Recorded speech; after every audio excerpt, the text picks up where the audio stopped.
तो जय हिंद एवरीवन, स्वागत है आप सभी लोगों का लॉ स्पेक्ट्रम की एक नई वीडियो पे। और आज की इस वीडियो में हम डिटेल में समझने की कोशिश करने वाले हैं भारतीय नागरिक सुरक्षा संहिता 2023 की धारा 36 के बारे में। एकदम आसान सी भाषा में समझने की कोशिश करेंगे, एकदम सिंपल मेथड के थ्रू।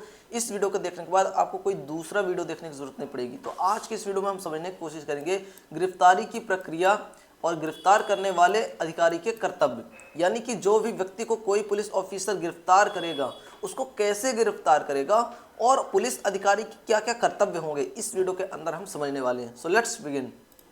तो सबसे पहला पॉइंट है अपना पुलिस अधिकारी की पहचान। तो इसका मतलब ये है कि जब भी कोई पुलिस ऑफिसर किसी भी व्यक्ति को अरेस्ट करेगा यानी गिरफ्तार करेगा, तो पुलिस ऑफिसर को अपनी पहचान यानी आइडेंटिटी रिवील करनी पड़ेगी। यानी जब पुलिस अधिकारी किसी व्यक्ति को गिरफ्तार करेगा उसके पास स्पष्ट और दिखाई देने वाली पहचान, नेम, बैज, आईडी होनी चाहिए। यानी कि जब भी कोई पुलिस ऑफिसर किसी व्यक्ति को अरेस्ट करने जाएगा तो उसका नेम बैच उसके लगा होना चाहिए। इसके साथ में उसका टैग, उसकी जो हायरार्की है, उसकी जो पोजीशन है, उसका जो पोस्ट है वो भी पता होनी चाहिए कि वो कांस्टेबल है, हेड कांस्टेबल है, सब इंस्पेक्टर है, इंस्पेक्टर क्या है, उसकी पोस्ट क्या, पोजीशन क्या है, डेजिग्नेशन क्या है उसकी, ये पता होना चाहिए। ठीक है, उसके पास आंसर होना चाहिए कि मैं ये पुलिस ऑफिसर हूँ, मेरा नाम ये है, मैं इस पोस्ट पर हूँ, इस थाने से हूँ। ये चीज़ बताना पड़ेगा जिससे उसका नाम और पहचान आसानी से पता चल सके। ऐसा ना हो कि वो किसी व्यक्ति को अबडक्ट कर लिया, किडनैप कर लिया, है ना। तो ऐसा नहीं होना चाहिए। जब भी कोई पुलिस ऑफिसर किसी भी व्यक्ति को अरेस्ट करेगा तो अपना नाम बताएगा, उसका नाम क्लियरली उसके नेम बैच में दिखना चाहिए, आईडी होनी चाहिए उसकी, या उसका जो पोजीशन है, डिजिग्नेशन है, टैग है, रैंक है, वो क्लियरली विजिबल होनी चाहिए। तो ये चीज़ ध्यान रखने वाली है। जब भी कोई पुलिस ऑफिसर किसी व्यक्ति को अरेस्ट करेगा तो पुलिस की ये ड्यूटी होगी कि अपनी आइडेंटिटी रिवील करे।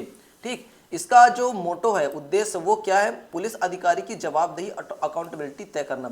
ऐसा ना हो कि कोई बिना नाम बैच वाला कोई पुलिस ऑफिसर आए और किसी भी व्यक्ति को अरेस्ट करके ले जाए और किसी को कुछ पता ही नहीं है ना। तो ये चीज़ बहुत इंपॉर्टेंट है। किसी भी अरेस्ट के पहले ये चीज़ होना ही चाहिए, पुलिस ऑफिसर को अपनी आइडेंटिटी रिवील करनी ही पड़ेगी। इसके बाद दूसरा नंबर है गिरफ्तारी का मेमो तैयार करना। अरेस्ट मेमो तैयार किया जाएगा पुलिस ऑफिसर के द्वारा जब भी किसी भी व्यक्ति को अरेस्ट किया जाएगा। बहुत इंपॉर्टेंट पॉइंट है, इसको ध्यान में रखना। गिरफ्तारी के समय पुलिस अधिकारी को गिरफ्तारी का मेमो बनाना अनिवार्य है, कंपलसरी है। Without making arrest memo you can't arrest any individual. ठीक है, तो गिरफ्तारी का मेमो तैयार करना पड़ेगा अगर कोई भी पुलिस ऑफिसर किसी भी व्यक्ति को गिरफ्तार कर रहा है। इस मेमो में सामान्यतः क्या होता है? तो ये बताया गया गिरफ्तार व्यक्ति का नाम, मतलब फुल इंफॉर्मेशन होगी अरेस्ट के रिगार्डिंग। गिरफ्तारी की तारीख और समय, कब किसी भी व्यक्ति को गिरफ्तार किया गया, टाइमिंग क्या थी, डेट क्या थी, कौन से स्थान पे, किस लोकेशन पे, कौन सी जगह पे, कौन से गांव पे, कौन से शहर पे, कौन से स्थान पे किसी व्यक्ति को अरेस्ट किया गया है, उसकी जानकारी इस अरेस्ट मेमो में दी जाएगी। गिरफ्तार करने वाले पुलिस अधिकारी का नाम, हाँ ये इंपॉर्टेंट है, इसीलिए नाम प्लेट होना जरूरी है। नेम क्लियरली विजिबल होना चाहिए उसकी प्लेट पे। तो किस व्यक्ति ने अरेस्ट किया है, किस पुलिस ऑफिसर ने उस व्यक्ति को गिरफ्तार किया है, इस अरेस्ट मेमो के अंदर लिखा जाएगा और प्रॉपर अरेस्ट मेमो बना करके रखा जाएगा। इसके बाद अपना जो नेक्स्ट पॉइंट है, गवाह की आवश्यकता और गिरफ्तार व्यक्ति के हस्ताक्षर। ठीक, जो अपन अरेस्ट मेमो बनाए, ठीक है, तो नेक्स्ट पॉइंट है गवाह की आवश्यकता और गिरफ्तार व्यक्ति के हस्ताक्षर। ठीक है, तो अपन ने जो अरेस्ट मेमो बनाया, यानी जो पुलिस ऑफिसर ने अरेस्ट मेमो बनाया है, उसमें कम से कम एक गवाह के हस्ताक्षर होने चाहिए। और वो हस्ताक्षर किसके होने चाहिए?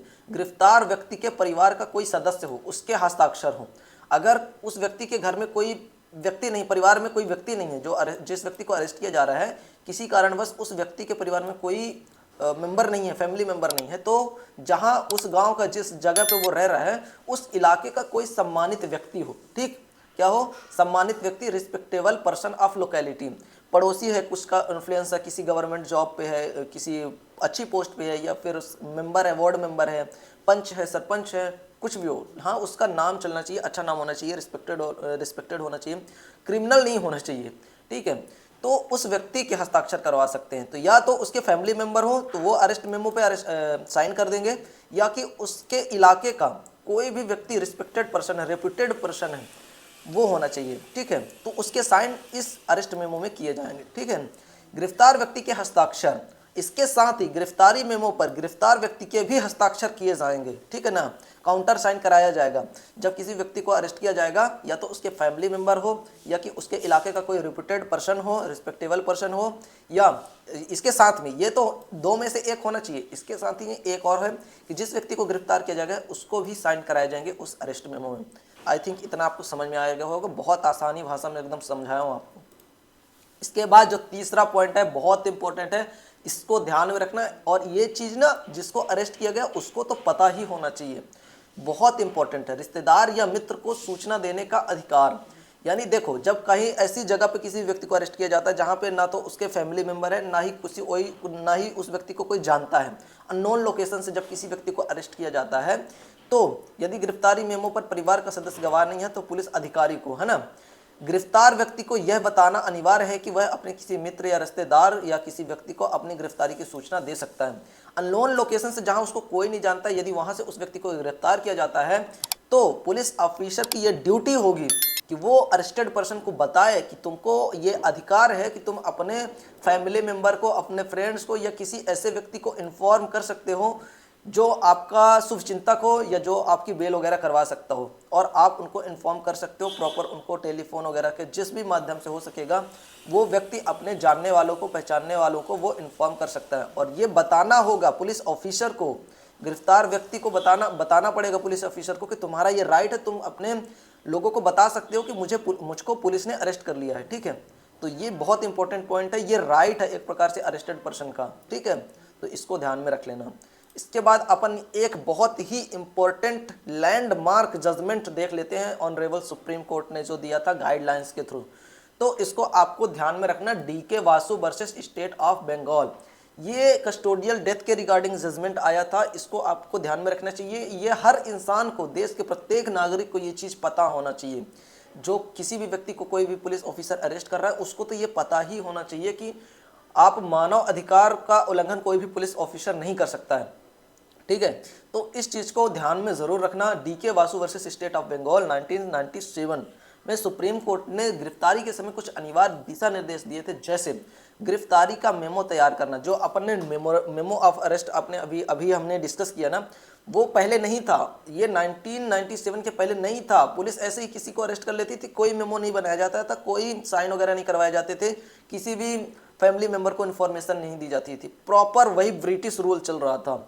इसके बाद ऑनरेबल सुप्रीम कोर्ट ने देखा कि बहुत सारी डेथ्स हो रही हैं, कस्टोडियल डेथ्स हो रही हैं, किसी भी व्यक्ति को कोई भी पुलिस ऑफिसर कैसे भी उठा लेता है, जेल कस्टडी में इतना मारते हैं, मार के उनको मार देते हैं, जान से मार देते हैं। तो इन चीज़ों को जब PIL डाला गया था तब जाकर के ये गाइडलाइंस जारी की गई थी ऑनरेबल सुप्रीम कोर्ट के द्वारा। गिरफ्तारी का मेमो तैयार करना, पुलिस ऑफिसर को, पुलिस जो भी अरेस्ट कर रही किसी भी पर्सन को, गिरफ्तारी का मेमो बनाना ही पड़ेगा, उस पर साइन करवाना ही पड़ेगा गवाहों के, रिश्तेदार या मित्र को सूचना देना ही पड़ेगा, गिरफ्तारी का रिकॉर्ड रखना ही पड़ेगा, केस डायरी मेंटेन करना ही पड़ेगा, और भी बहुत सारी गाइडलाइंस दी गई थी इस लैंडमार्क जजमेंट के अंदर। तो ये चीज़ आपको याद रखना है।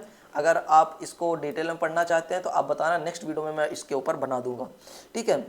बाद में इन्हीं दिशा निर्देशों को कानून में शामिल किया गया और बाद में ही इनको अमेंड करके लॉज कानून में BNSS में ऐड किया गया था, ठीक है, BNSS में और CRPC में ऐड किया गया था, ठीक है। तो ये इतना इम्पोर्टेंट वीडियो था। आई होप आप लोगों को चीज़ें समझ में आई होंगी और आपका कॉन्सेप्ट क्लियर हुआ होगा सेक्शन 36 के रिगार्डिंग। और इसी तरह के वीडियोस देखने के लिए आप चैनल को सब्सक्राइब ज़रूर करिएगा और वीडियो को अपने उन दोस्तों के साथ शेयर कीजिएगा जो लोग ऐसी वीडियोस देखना चाहते हैं, जो लोग ऐसे एग्जाम्स की तैयारी कर रहे हैं। मिलते हैं आपसे नेक्स्ट वीडियो में, तब तक के लिए जय हिंद, इंकलाब जिंदाबाद, take care, love you all, thank you so much.